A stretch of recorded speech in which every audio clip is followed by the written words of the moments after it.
Hello friends, Radhe Radhe सभी को। जय श्री कृष्ण, जय श्री श्याम। कैसे हैं आप? आशा करती हूँ सभी बहुत अच्छे होंगे।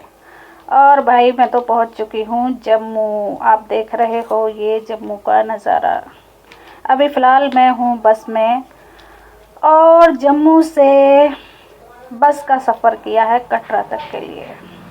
तो भाई ठंडी बहुत है, इसलिए मैं पूरी पैक हूँ। ये है जम्मू का शानदार नज़ारा। वैसे बस से जाने का भी कुछ अलग ही मज़ा है।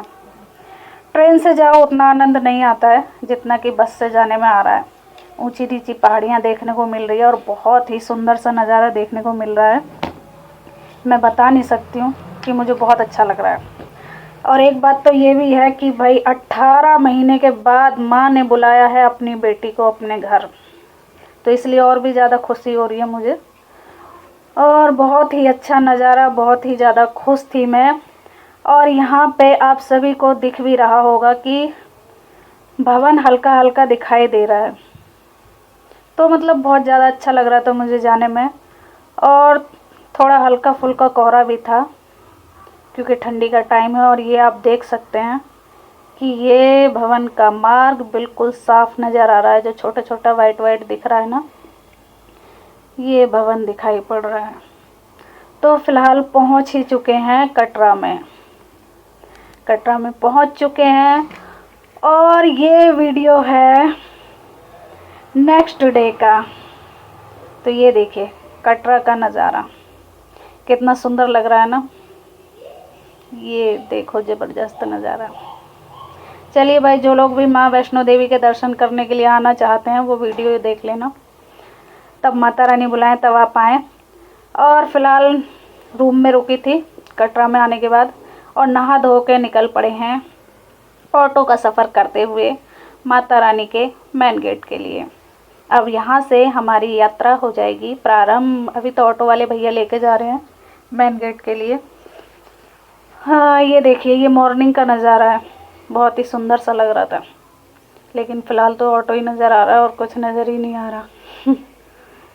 ये देखिए फाइनली आ चुके हैं मेन गेट पर और काफ़ी सुंदर सा नज़ारा लग रहा था।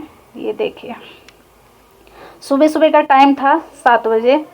तो नहा धो करके और मतलब कुछ खाया पिया नहीं था, तो मैंने सोचा थोड़ा चाय वाय पी लूँ, थोड़ा सा ब्रेकफास्ट हो जाएगा और फिर करते हैं अपनी यात्रा शुरू।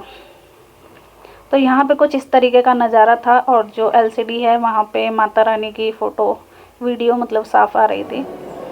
तो चाय वगैरह पीने के बाद में यहाँ तक आ चुके हैं हम। यहाँ पे होती है बैग चेकिंग और अब हो गई है हमारी यात्रा शुरू। तो लगभग 8 बजे की है हमने अपनी यात्रा शुरू। ये देखिए काफ़ी ज़बरदस्त नज़ारा लग रहा था। और भाई मैं गई थी 18 महीने के बाद, तो मेरी खुशी तो बहुत ही ज़्यादा अलग थी। ये चढ़ाई करते वक्त एक गीता ज्ञान मंदिर पड़ता है, वही मंदिर के पास तक आ चुकी हूँ। और फ्रेंड्स यहाँ पे मैं दिखाने वाली थी ऑरेंज का पेड़, लेकिन मेरे फ़ोन का कैमरा शायद उतना ज़्यादा साफ़ नहीं आ रहा था, तो ऑरेंज तो दिखाई नहीं दे रहा, लेकिन मुझे ऐसे दिख रहा था। लेकिन फ़ोन में ऑरेंज नज़र नहीं आ रहा कहीं भी। बिना फ़ोन के ऑरेंज दिख रहा था, ये देखो। लेकिन मोबाइल में मेरे क्लियर नहीं आ रहा है ऑरेंज। मतलब गई थी इस बार ठंडी में, वैसे तो हर बार मैं गर्मियों में जाती हूँ तो गर्मी में उतना ज़्यादा अच्छा नहीं लगता था। ठंडी में गई थी तो इस बार ऑरेंज ये वो तरह तरह मतलब ज़्यादातर मुझे ऑरेंज के ही पेड़ नज़र आए थे और कुछ नहीं। वैसे गर्मियों में जाते हैं तो आम वगैरह के पेड़ ज़्यादा मिलते हैं और इस बार ठंडी में गए थे तो ऑरेंज। और फाइनली देखते देखते पहुँच चुके हैं माता रानी के प्रथम पड़ाव पर। ये आ गए हैं चरण पादुका। तो भाई आप लोग भी कर लीजिए यहाँ पे माता रानी के दर्शन। ये है माता रानी का प्रथम पड़ाव। यहाँ पे बाण गंगा हैं तो उनको बाल गंगा भी बोलते हैं और बाण गंगा भी बोलते हैं, क्योंकि माता रानी ने बाण से ही मतलब बाण चलाया था, तभी गंगा जी प्रकट हुई थी और उसमें अपने केस धुले थे, तो बाल गंगा भी बोलते हैं। तो ये है माता रानी के प्रथम पड़ाव के दर्शन। यहाँ पे पूजा की, माँ के दर्शन किए और 18 महीने बाद आई थी तो माँ से अपनी कुछ बातें भी थी अधूरी जो करनी थी। और यहाँ पे ना मतलब काफ़ी ज़्यादा सारे भगवानों की मूर्तियाँ बना दी गई हैं। पहले ऐसा नहीं था, काफ़ी सालों से आ रही थी, ऐसा नहीं था। ये हैं गणेश जी, यहाँ पे गणेश जी महाराज, मतलब काफ़ी सारे देवी देवताओं की मूर्तियाँ बना दी गई हैं पीछे में। और बहुत ज़्यादा चेंज हो गया, 18 महीने बाद गई तो बहुत ही ज़्यादा चेंज हो गया। और भाई मेरी कोई वीडियो बनाने वाला नहीं था साथ में ना ही कोई फ़ोटो क्लिक करने वाला, तो खुद ही कैमरे में मतलब आ जा रही थी, अपने आप ही फ़ोन को इधर उधर घुमा के खुद ही उसमें दिख जाती थी। तो ये यहाँ पे सारे भगवानों की मूर्तियाँ कुछ इस तरीके से बना दी गई हैं। और अब यहाँ पे लास्ट में हमारे भोले बाबा आएंगे।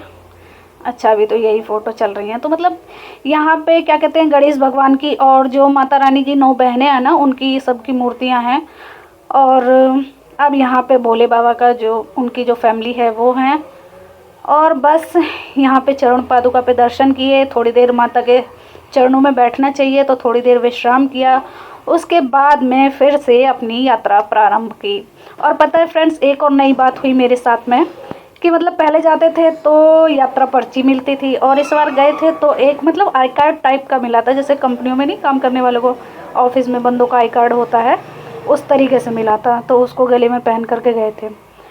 और उसके बाद में थोड़ा सा फिर कुछ खाया पिया, क्योंकि भाई चढ़ाई होती है तो गला बहुत जल्दी सूख जाता है। जूस वगैरह पानी वगैरह पीते खाते मतलब चढ़ाई की। और मतलब बहुत ज़्यादा आनंद आ रहा था, मैं बता नहीं सकती कितना आनंद आ रहा था मुझे बहुत खुशी हो रही थी। तो फाइनली चढ़ते गए, और पहले दर्शन तो बहुत ही ज़्यादा अच्छे हुए, खाते पीते। ये शायद दूसरा चेक पॉइंट आ चुका है यहाँ पे। और यहाँ से ना एक रास्ता कट जाता है अर्धकुंवारी के लिए, और एक रास्ता जो मतलब शॉर्ट रास्ता है ना, एक अर्धकुंवारी से जाते हैं तो वो थोड़ा सा लॉन्ग पड़ता है, और एक शॉर्ट रास्ता। और इस बार पता है एक और नई बात हुई है कि यहाँ पे जो बैटरी वाली वैन होती है ना, वो भी चलनी चालू हो गई है। अगर किसी को चढ़ाई करने में दिक्कत होती है तो वैन से भी अपनी यात्रा कर सकते हैं। पहले मतलब ऐसा होता था कि घोड़े खच्चर वगैरह जो भी हैं उनसे जाते थे तो काफ़ी ज़्यादा मतलब पैसे ज़्यादा लगते थे, बहुत लोग नहीं जा पाते थे। लेकिन यहाँ से अब वैन की सुविधा भी हो गई है तो उसमें भी लोग जा सकते हैं। लेकिन भाई माँ के द्वार आए हो और दर्शन करने हैं, अगर पूरा फल लेना है तो पैदल ही यात्रा करो, ज़्यादा अच्छा रहेगा। हाँ, जो बड़े बुज़ुर्ग हैं नहीं चल पाते हैं उनके लिए थोड़ा देखना पड़ता है, उनके लिए तो सवारी का इंतज़ाम करना पड़ेगा। और कितना ही सुंदर ज़बरदस्त नज़ारा, मैं क्या ही बताऊँ, बता नहीं सकती कुछ भी। बहुत सुंदर लग रहा था, मतलब सब कुछ इतना अच्छा लग रहा था कि मैं क्या बताऊं। और जगह जगह ना मुझे ऑरेंज के पेड़ दिख रहे थे, लेकिन मेरे फ़ोन में ऑरेंज नहीं आ पा रहे, मैं क्या करूं मतलब पेड़ तो दिख रहे थे और मुझे रियल में ऑरेंज दिखाई दे रहे थे, लेकिन फ़ोन के कैमरे में मेरे ऑरेंज नहीं आ रहे थे, तो मैं क्या करती। और मतलब बहुत ही ज़्यादा अच्छा, ये देखो कितना शानदार सा नज़ारा था, मैं बता नहीं सकती मुझे कितनी ज़्यादा खुशी हो रही थी और कितना ज़्यादा अच्छा लग रहा था। चारों तरफ पहाड़ ही पहाड़, इतना ज़्यादा अच्छा लग रहा था कि क्या बताऊँ। और ऊपर से जब कटरा का नज़ारा देखो ना तो एकदम ऐसा लगता है छोटे छोटे से घर, बिल्कुल बच्चे बच्चे जैसे। और ये एक पेड़ है, ये आप लोग मुझे बताना ज़रूर कमेंट करके कि ये कैसा पेड़ है।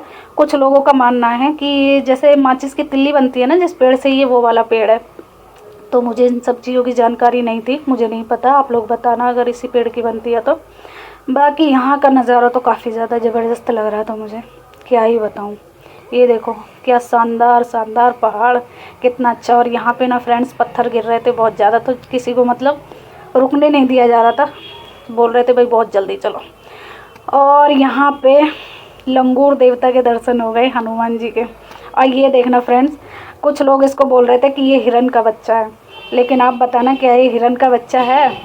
मेरी समझ से तो नहीं है, क्योंकि हिरन को कभी सींग तो नहीं होते, अगर होते हैं तो बताना, मुझे नहीं पता कि ये हिरन ही है कि क्या है। लेकिन सब लोग रुक रुक के इसका वीडियो बना रहे थे तो मैंने सोचा थोड़ा सा मैं भी दिखा लेती हूँ, क्या पता ये हिरन का बच्चा है कि नहीं। वैसे तो मुझे नहीं लग रहा था। और फाइनली अब इंतज़ार की घड़ियाँ ख़त्म हुई, अब माँ से मिलने का वक्त आ ही गया। तो पहुँच चुके हैं माता रानी के दरबार में। अब यहाँ पे थोड़ा अपना बैग वैग जमा करेंगे और स्नान करेंगे, चलिए देखते हैं। लेकिन फ्रेंड्स पता है क्या हुआ, जो सामान रखने वाला क्लॉक रूम होता है ना, वही ढूंढते ढूंढते कम से कम आधा घंटा लगा दिया, मिला ही नहीं। क्योंकि काफ़ी ज़्यादा चेंज हो गया, मतलब पिछले बार मैं गई थी तो बहुत अलग था, और इस बार गई तो उससे भी ज़्यादा अलग ही हो गया। समझ में ही नहीं आया कहाँ क्लॉक रूम है कहाँ क्या है, आधा घंटे तक ढूंढती रह गई क्लॉक रूम कहाँ है। ये देखो माता रानी का भवन आ चुका है, और सबसे बड़ी बात पता है क्या, इस बार मतलब पहली बार मेरे साथ में ऐसा हुआ, इतने सालों से जा रही हूँ तब भी माता रानी के भवन पे पहुँचते थे बारिश हमेशा होती थी, लेकिन इस साल ठंडियों में गई। मैंने सोचा कि भाई हालत ख़राब हो जाएगी अगर वहाँ नहाएंगे तो, लेकिन कुछ अलग ही हो गया। इतनी ज़बरदस्त धूप निकल रही थी ना कि मज़ा ही आ गया, क्या बताऊँ। नहाने में तो बहुत तेज़ धूप निकल रही थी भवन पे। और उसके बाद में पहुंचने के बाद मैं नहाया, नहाने के बाद में मतलब नहाया क्या, पहले तो थोड़ी देर धूप में बैठे और फिर उसके बाद मैं नहाया। नहाने के बाद में आधा घंटे तक मैं क्लॉक रूम ढूंढती रह गई कि कहाँ सामान रखूँ, समझ में ही नहीं आ रहा था। बहुत मुश्किल से मुझे क्लॉक रूम मिला, फिर मैंने रखा वहाँ पे और फिर माता रानी के किए मैंने दर्शन कर लेने के बाद में फिर मैं थोड़ी देर धूप में ही बैठ गई। फिर वहाँ से चले तो अभी हम जा रहे हैं। पता है इस बार क्या हो गया, जैसे भैरव बाबा की हम लोग चढ़ाई करते हैं ना, तो बहुत ज़्यादा खड़ी चढ़ाई होती थी और बहुत ज़्यादा खड़ी चढ़ाई होती थी, पूरी हालत ही ख़राब हो जाती थी। लेकिन इस बार पता है क्या हुआ, रोप वे की सुविधा हो गई है। यानी कि जो हम गांव की भाषा में पहले बोलते थे ना, उड़न खटोला, वही उड़न खटोला यहाँ पे चालू हो गया है। तो ये उड़न खटोला की ली जा रही है टिकट। 100 रुपये की टिकट थी दोनों तरफ की, आने की भी और जाने की भी। वो अपनी मर्जी है उधर से आओ कि नहीं आओ, लेकिन आने जाने की वो देती हैं, उनका फिक्स है, मतलब 100 रुपये का प्राइस। तो मैंने सोचा भाई तब यहाँ तक आ ही गई हूँ तो क्यों ना मैं भी उड़न खटोला में बैठ ही जाऊँ।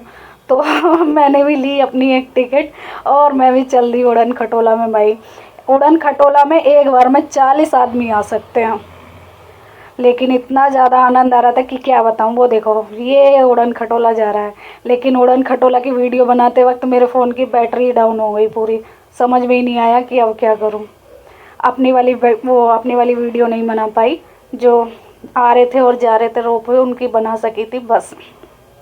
मुझे लग रहा है शायद ये वाली सुविधा पिछले साल नहीं थी ना, तो इसी वजह से मतलब ये आई कार्ड देना शुरू कर दिया है। इसी की वजह से ये क्या बोलते हैं रोप वे चलने लगे हैं ना, इसी की वजह से सही वो आई कार्ड की सुविधा हुई है, वरना पहले आई कार्ड नहीं था और ये रोप वे की सुविधा भी पहले नहीं थी। और कुछ इस तरीके से मतलब 2 ही रोप वे हैं, एक आता है और एक जाता है, एक से लोग आते हैं एक से लोग जाते हैं। और केवल 5 मिनट में पहुंच गए भैरव बाबा के पास। ये लोग बातों ही बातों में आ भी गए, यहाँ पे भैरवनाथ के पास पहुंच गए, भैरव बाबा के दर्शन किए। और यहाँ पे क्या हुआ कि रास्ते में मेरी खो गई पायल, लेकिन तब तक भैरवनाथ के दर्शन करके आए, पायल तो वहीं पड़ी मिल गई मुझे, किसी ने उठाई भी नहीं। शायद ऐसे ही कहते हैं मेहनत की कमाई भैया कहीं नहीं जाती, अपने पास ही रहती है। तो पहुँच गए हैं भैरव बाबा के पास। आप लोग भी कर लेना दर्शन, क्योंकि यहाँ पे भैरव बाबा के आपको साक्षात दर्शन होने वाले हैं। तो भाई दर्शन कर ही लेना भैरव बाबा के, अगर कुछ मांगना हो तो मांग लेना। ये लीजिए, जय हो भैरवनाथ। ये आ गए हैं भैरव बाबा, सभी दर्शन कर लीजिए भाई। काफ़ी ज़्यादा चेंज हो गया भैरवनाथ के दर्शन करके। जैसे ही मैं निकली ना कि मेरे हाथ से जो भी प्रसाद था वो मंकी ले गया छीन के। इस बार मेरे साथ ऐसा ही कुछ हुआ है, मंकी मेरा प्रसाद ले गया छीन के। चलो कोई बात नहीं, हो सकता है शायद भैरवनाथ ने खुद ही ले लिया हो। तो यहाँ पे मेरा प्रसाद, ये मंकी इधर दिखाई पड़ा था ना अभी, वही मंकी ले गया मेरा प्रसाद। और कहाँ जाके खाएगा, टंकी के ऊपर बैठ के। वो देखो वहाँ ले गया मेरा प्रसाद छीन के और आराम से खाने लगा टंकी पे। तो भाई मेरी तो यात्रा हो गई पूरी। आप सबको कैसे लगे दर्शन? माता रानी के दर्शन तो इसमें नहीं हो सकते, हाँ चरण पादुका के दर्शन हैं। बाकी भवन के अंदर तो फ़ोन ले जाना अलाउ है ही नहीं, आप सब जानते हो। तो भैरव बाबा के दर्शन हो गए और ये देखिए मंकी जो कि मेरा प्रसाद ले गया और वहाँ पे आराम से बैठ के खा रहे हैं। अब पता नहीं ये भैरवनाथ ही थे कि बजरंगबली थे कि कौन थे, पता नहीं। चलिए भाई वीडियो अगर पसंद आई हो तो लाइक ज़रूर